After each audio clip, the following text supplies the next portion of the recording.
Hello everybody, welcome to my channel and my first video.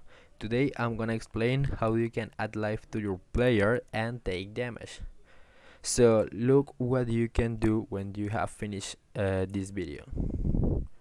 Here I have my own project, and as you see, when the player enters to the area 2D, it starts to take damage, and when it dies, it returns to the beginning.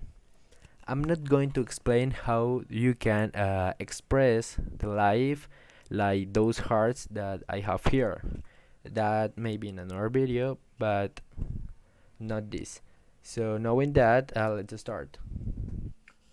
Okay, before I start, I want to say some things. I'm new in Godot, so this is not the only way to do this. And if I get stuck talking, it's because I don't speak English perfectly. Then please be patient with me.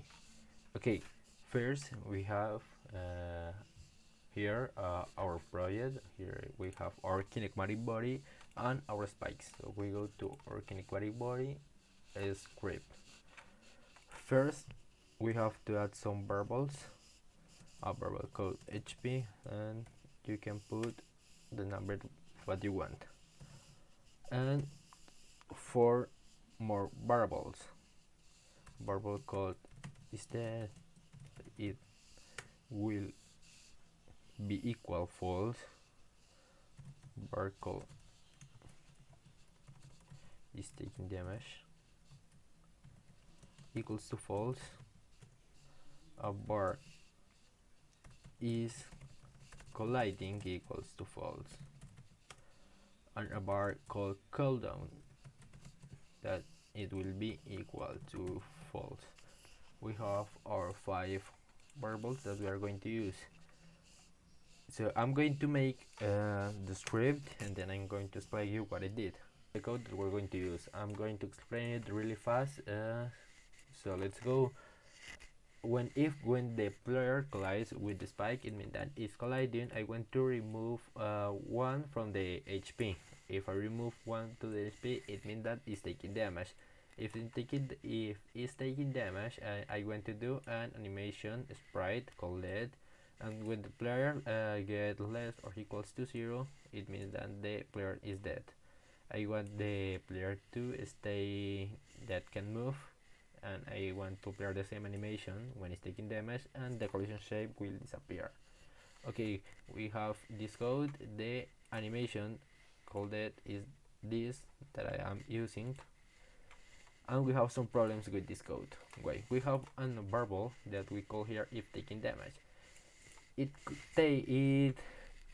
do that when it's taking damage, do this animation, but that animation will remove instantly because the game is doing another function, so it will disappear like in 0.5 seconds.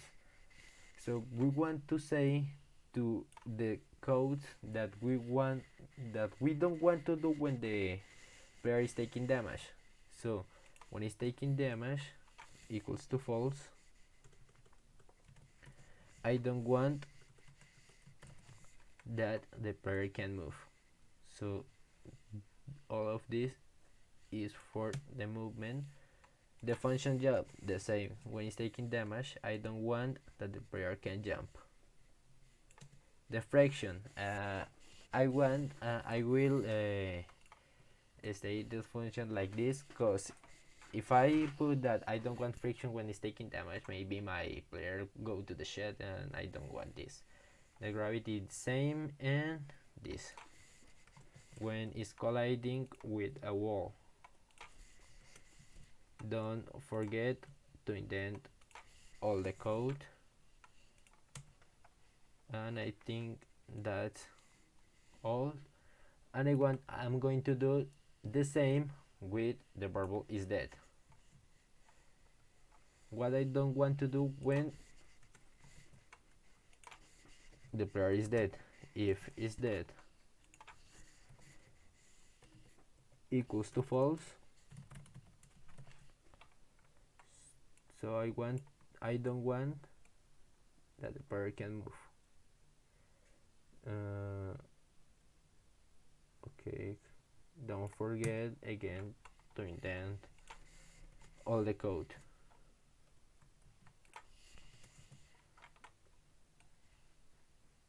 I'm going to indent. The same for the fraction. When is that I don't want to the player do anything, and the same when it's colliding to a wall. Okay, very good.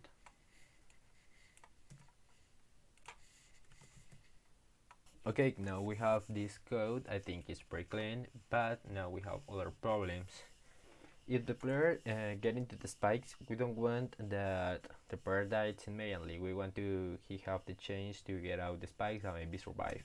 And for that, we're going to use this variable that we have here, the cooldown.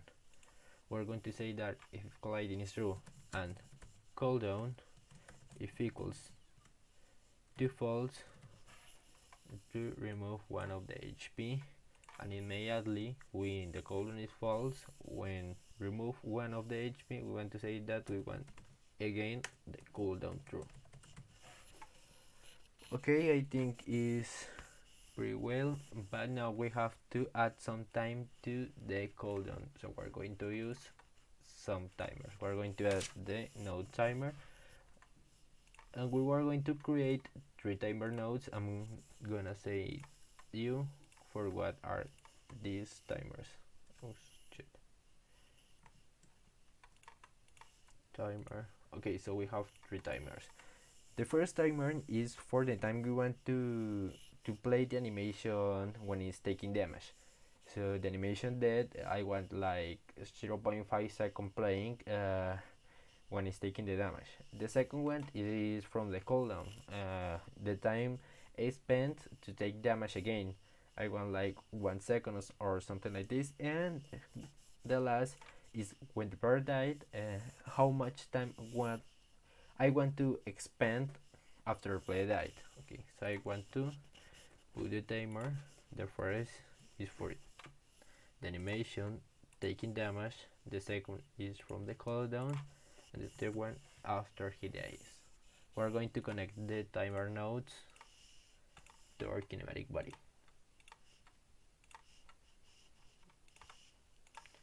We connect the timers. Okay, so we have it. So when the first timer ends, I want to say that is taking damage if equals to false. Okay, the second one is from the cooldown, so you want to say when the time ends the cooldown is again false. And the third timer is going to say what happened after the blur died, the 1.5 seconds after it dies. I want to it get 3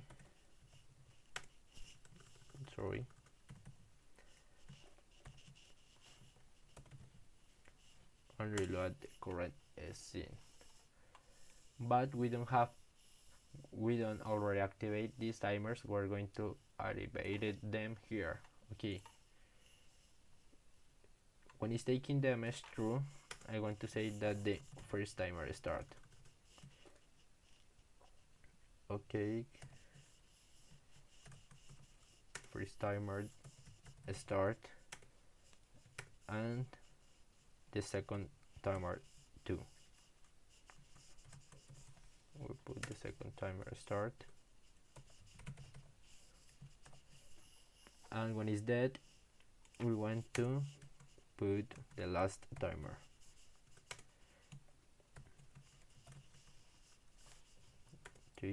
Timer start. Okay, we have done this code. We set our timers node, put his own code, and now I think we end all the player script, but it still doesn't work because we need to go to the spikes and emit a signal when a body enter and when a body exit. So we're going to our spikes script here and create 2 signal. The first signal will called like is colliding, and the second one will collide is not colliding. is not colliding. Okay, we're going to use the signals of the area 2D. We're going to say when a body enter, connect, and when a body exit, connect. Okay, the function when a body enter to the area 2D. Now we're going again to this code and add a constant type called player. I think that this is a easy way to call the player in another script. We're going to say if body get type equals to our player. What we want to do if a player get into the area 2D, we're going to emit a signal is colliding. We want to do the same when a body exit, but we're going to emit the signal is not colliding. Okay, we have this. Okay, and now we're going to our level, to our spikes, and we're going to connect those signals to our kinematic body when it's colliding and when it's not colliding. When it's colliding, we're going to say that is colliding equals to true, and when it's not colliding, we're going to say that it's false. Remember that we are going to change this variable. Okay, so I think that we have done all. We're going to check it. So I can't jump. Let me see the code of jump. Yeah, I say when it's taking damage is true, so I can jump. So I will put the code like this. Okay, let me fix the code. Okay, now we go to our level and check it. Remember that we have 5 of HP. If we go to damage 3, 4, and if I get another damage, so the thing will reload. So let's check. Okay, so we have done all the script. Thank you for watching, and don't forget to subscribe to my channel. Thank you very much.